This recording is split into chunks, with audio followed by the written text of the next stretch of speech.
こんにちは、ハリケーンフットボールです。今回の教材は、サッカー日本代表に関する動画です。以前も何度か取り上げたことがありますが、特にアジアのサッカーにも詳しい、マイケル・トークスフットボールのチャンネルから、今回は、アジア最終予選のプレビュー動画の中から、特にグループ C について話しているところを切り取っています。日本がワールドカップ出場を決めてからは、他のチャンネルでも特別に日本について話すこともほとんどなかったですが、この動画では、基本的に全ての国について簡単に要約して話しています。日本は結果としては明らかに図抜けていて、文句もないという感じですが、最後のインドネシア戦のインパクトもあり、ただただ本気を出せば止められない、といった感じで話しています。ワールドカップでももちろん最も期待できる国だとも話していますが、実際にどのように話しているのか、チェックしてみましょ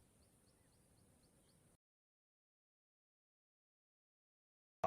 Then the final group, Japan and Australia advanced to the World Cup. Gotta give it to Popovich, man. I mean, Australia dealt with so many setbacks heading into this window. So many injuries, players pulling out from this window to still get 2 victories over yet, okay, you could say Japan B/C team, still a victory. It was ugly, but you sometimes gotta win ugly. Then going away to Saudi Arabia in a must-win game for Saudi Arabia, get the victory there. Duke, wonderful assist, wonderful goal. I still don't think he should be anywhere near the starting 11. But heck, as a super sub, go ahead, Duke. I mean, the goal he scored, that header was phenomenal from him. So Australia, I'll kind of talk about them when we talk about the qualified teams to the World Cup. Very good window. I still think they could really improve. But when you think about it, with the depleted squad, it's actually been a very positive window. I mean, the style of play is not great to watch, but it gets results. Sometimes you're going to have to do it that way if you want to get the results, and Australia did that. Japan, I mean, they lost away to Australia. I think Moriyasu didn't prepare the team well. They didn't look motivated. When they played against Indonesia at home, they wanted to make a statement and a message against an Indonesian side, but, I mean, 6-0. I mean, when Japan want to play Fuji Bowl, you cannot stop them. It's so difficult with the runs in behind, the play of Kubo, to everybody. It's just such a wonderful sight to see. I'll talk about Japan in a moment. Saudi Arabia, Hervé Renard, I'm worried. I'm very worried that they're going to miss this World Cup. One thing I have to say is that Salim Al-Dosari can never take a penalty again in his life. He has missed 3 penalties in this round, people. 3! And nobody thought to themselves, hey, Salim, don't take the penalties anymore. Oh, no, I'm going to take them. The 3rd time's the charm. Hey, 3rd time's not the charm here. Move out of the way. Salim Al-Dosari, if they get a penalty in the 4th round, Saudi Arabia, he should not be anywhere near it. It was so... I mean, the guy consistently misses the penalties. And Saudi Arabia, they did well away against Bahrain in the first half. Second half, I mean, Bahrain were a little bit more competitive. At home against Australia, I mean, Australia at times were carving them up. And I'm really worried what to see with Saudi Arabia in this 4th round, because I don't know what to expect. Either it's going to have to be a Hervé Renard masterclass, or this team and this national team, if they don't qualify for this World Cup, it is a disaster. With the expanded spots that the AFC got, if Saudi Arabia don't qualify, massive, massive disaster class by them. China is disappointing they went out in this round because the home support they get, that atmosphere they had against Bahrain, I mean, every single home game, China have the support, and they got the fire kits as well. And Wang Yudong, I mean, this guy, 18 years old, and he is already the best player for China. It's not even a debate, people. He brings so much directness to this team. Somebody who can dribble. Somebody who can create their own opportunity. Wang Yudong, 18 years old, he's going to play in Europe soon.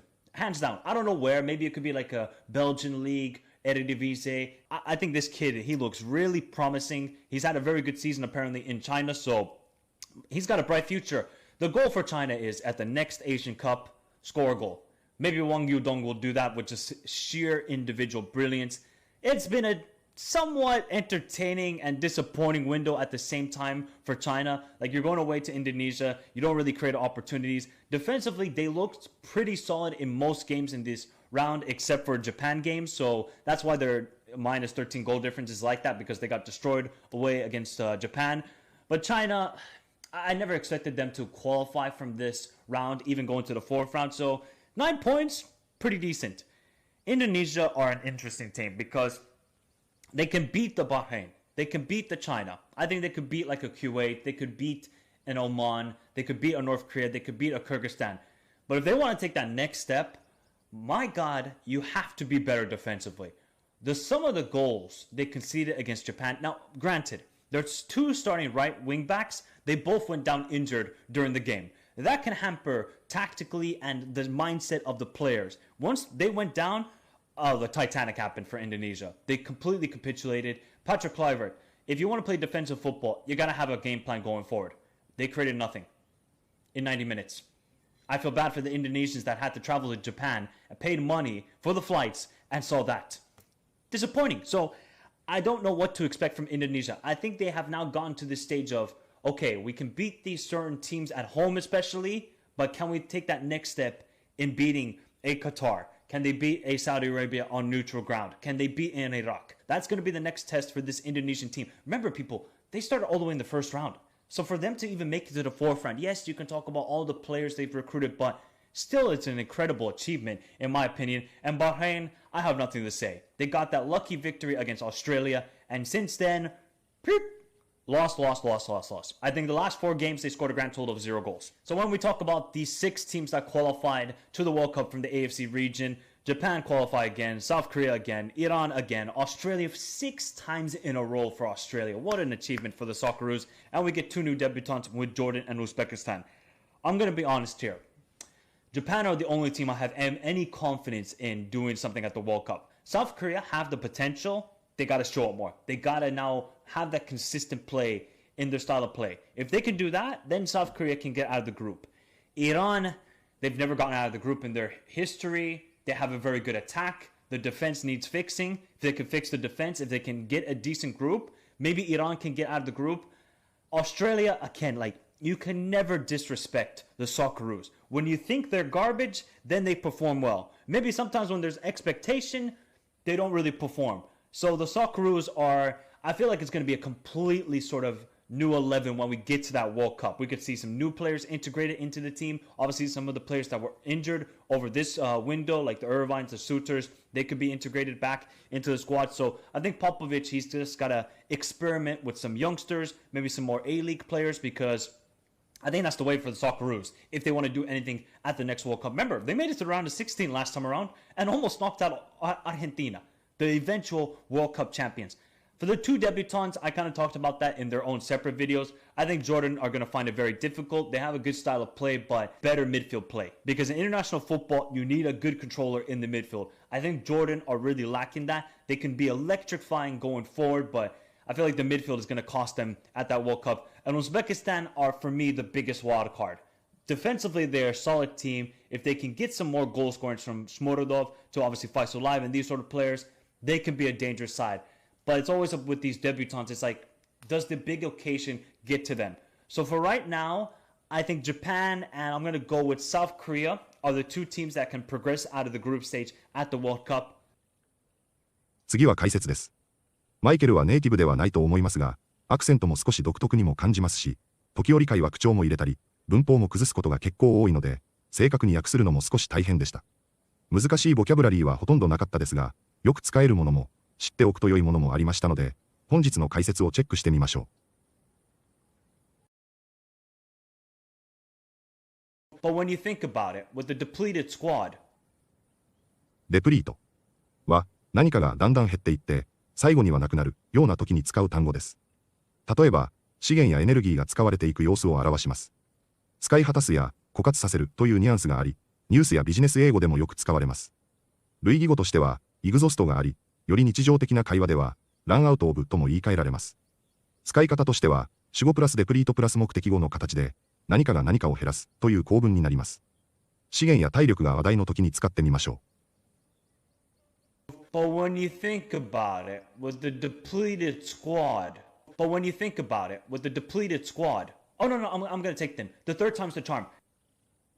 サードタイムズザチャームは、日本語の3度目の正直にあたる英語表現です。何かに2回失敗した後、3回目には成功するかもしれない、という希望や期待を込めて使います。口語的で親しみやすい表現なので、カジュアルな会話で使うのにぴったりです。日常会話や映画、ドラマでもよく登場するフレーズなので、ぜひ覚えておきましょう。Oh no, I'm gonna take them. The third time's the charm. Oh no, I'm gonna take them. The third time's the charm. I mean, Australia at times were carving them up. カーブアップは、物を切るという具体的な行動だけでなく、何かを自分勝手に分ける。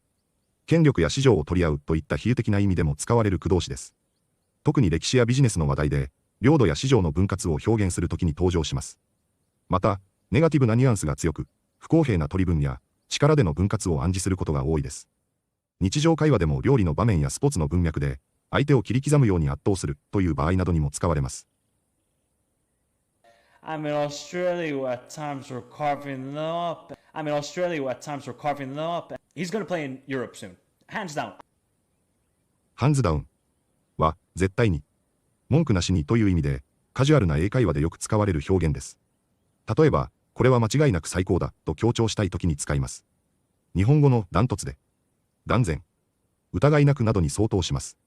トイックなどの試験にはあまり出ませんが、日常会話や SNS、映画、ドラマでは非常によく耳にする表現です。He's going to play in Europe soon. Hands down. He's going to play in Europe soon. Hands down. That can hamper tactically. ハンパーは妨げる、邪魔をするという意味のフォーマルな動詞で、ビジネスやニュース、アカデミックな場面でよく使われます。主に何かの達成や進行がスムーズにいかないときに使い、計画を台無しにするというよりは、やりづらくさせるといったニュアンスです。類義語としては、ヒンダーやオブストラクトなどがあります。口語ではあまり使われませんが、文章では品質する重要な言葉です。That can hamper tactically. That can hamper tactically. They completely capitulated. キャピチュレートは降伏する、屈服するという意味で、フォーマルで書き言葉寄りの語です。もともとは軍事的な降伏を表す言葉ですが、日常では精神的に諦める、要求にしぶしぶ従うなど、比喩的にも使われます。特に、長く抵抗した末に負けを認めるといった場面で使われるため、ギブアップと似ていますが、もっと重みのある語です。トイックやニュース英語、法律、国際関係の文脈でも見かける言葉なので、しっかり理解しておくと良いでしょう。They completely capitulated.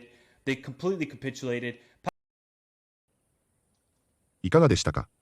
韓国も結局は3次予選を唯一無敗で終わり、特に監督が変わってから数試合は少し危うい感じもしつつ、この6月シリーズでは2連勝の上、クウェートにはメンバーを落としながらも4対0で圧勝しており、実力を見せてきているという印象でしょうか。日本の次に期待できるという感じで話していましたが、やはりアジアで最も期待ができるのは、日本であることは異論ないところでしょう。J リーグはほとんど見ない私には、今回新しいメンバーを見れたことはとても良いものでしたし、また7月の E1 選手権も楽しみにしたいと思います。本日もご視聴いただきありがとうございました。またすぐにお会いしましょう。